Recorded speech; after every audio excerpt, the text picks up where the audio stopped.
Sur la crise mondiale, éventuellement, oui.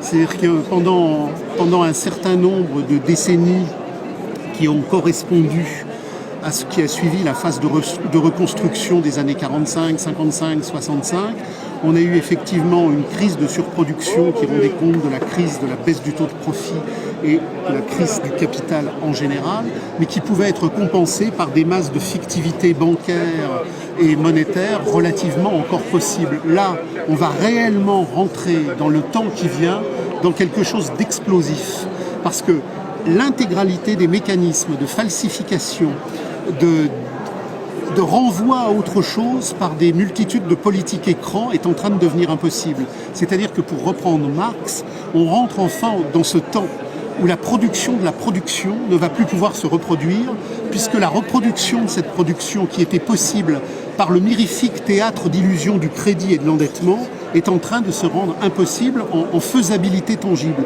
Donc, pour ne parler que de la France, quand on aura terminé avec les territoires de diversion électorale, municipale, européenne, on aura, en particulier en France dans un premier temps, une gigantesque crise industrielle et sociale qui va naître. Elle ne sera pas intégrable dans les dispositifs fallacieux de la duplicité politique. On aura des grèves sauvages qui vont monter et on verra que la police syndicale dans les usines aura un mal fou à empêcher la généralisation des luttes de classe. Et ce qui se passera en France se passera aussi à des niveaux multiples et aigus dans le reste du continent européen, et on va effectivement, pour les années qui viennent, rentrer dans une grande fracture historique. Dans quelle mesure les élites vont-elles utiliser cette crise pour poursuivre leur projet de gouvernement mondial ou d'Union européenne fédérale? Alors les élites vont avoir les élites du crétinisme, de l'abrutissement et de la pesanteur d'esprit impuissant. Parce qu'il faut toujours revenir à cette idée que les élites contemporaines sont les élites de la vacuité absolue. Donc elles auront aujourd'hui une difficulté considérable parce que on voit par exemple la crise ukrainienne, on voit par exemple d'autres crises possibles. Le capital peut organiser le spectacle des apparences. Mais dès lors que la matérialité financière, industrielle et commerciale de ce spectacle de vacuité et d'imposture n'a plus les assises nécessaires à sa reconduction, il s'étouffe, il vacille et il tombe. Donc le grand problème aujourd'hui, c'est que les grandes recompositions géopolitiques de l'imposture du billet vert, la domination américaine sur le monde qui vacille et qui voudrait se réorganiser par des formes de chaos encore plus universalisées, ne va plus avoir les moyens tangibles. Le capital peut tout tant qu'il a les moyens de ce tout. À partir du moment où il s'invalide, il perd la matérialité efficiente de sa géopolitique. Et là, la géopolitique mondiale du capital est en train de s'effondrer. Si on devait avoir un scénario optimiste pour la France de sortie de crise?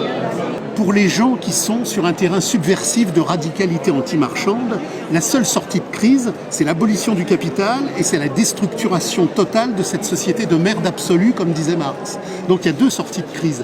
Il y a la sortie de crise pour les raquettes politiques qui veulent une restructuration bancaire et industrielle pour que les pays de la planète marchande continuent à exister.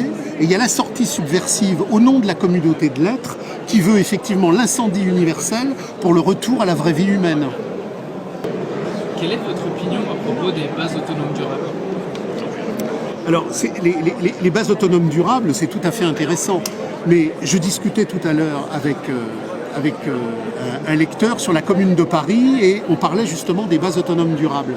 Il faut toujours méthodologiquement lier la partie au tout. C'est-à-dire que même si nous avons une généralisation de bases autonomes durables, elles ne feront pas la révolution. Ce qui fera la révolution, c'est la fracture systémique décisive de l'objectivité du capital.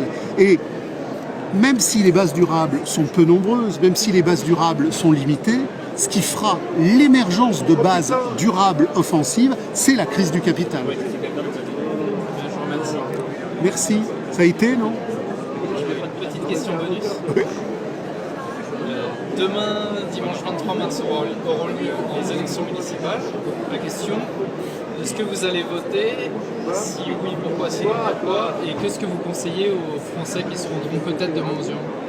Alors, d'abord, je ne m'adresse pas aux Français qui vont aux urnes, je m'adresse à tous les êtres humains en rupture de marchandises pour retrouver les terrains de la communauté humaine universelle.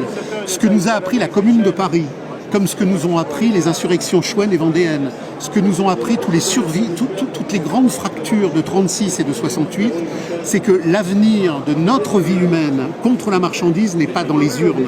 Les urnes, quel que soit le racket politique qui les organise, sont des systèmes qui visent à proroger par la votation le système de la servitude, de l'aliénation et de la domestication.